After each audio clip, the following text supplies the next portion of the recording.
would like to talk about today and what I'll be talking about for the next 4 videos over the next 4 weeks, which works out to a month for those of you who are following, is physical prayer. Now, that sounds a little odd to you, possibly, if you're a Christian. It isn't really. It includes forms of prayer that are pretty familiar to you, even if you may or may not do it yourself.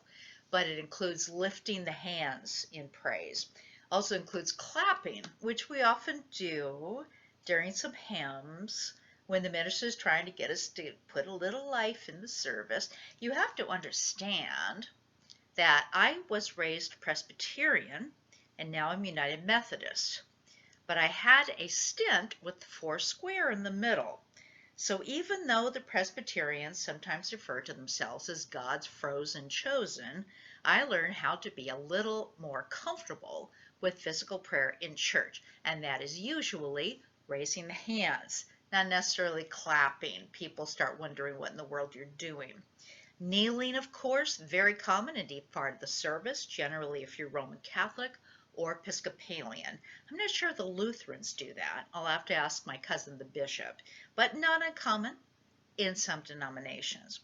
What is not quite as common, and you may not know about it or may never have practiced it, is Christian prayer also as dancing, as singing, as walking, as breathing, and sometimes even prostrating yourself face down on the floor.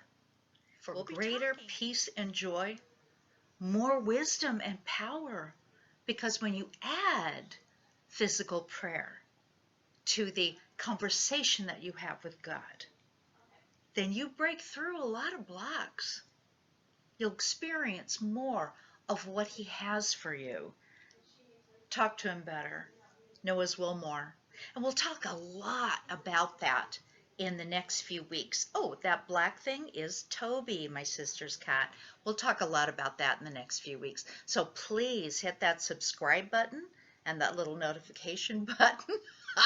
Toby thinks you should do it too, and that way you won't miss any of the goodness that's coming to you through me, through the Holy Spirit, on the power of prayer, physically and in the imagination.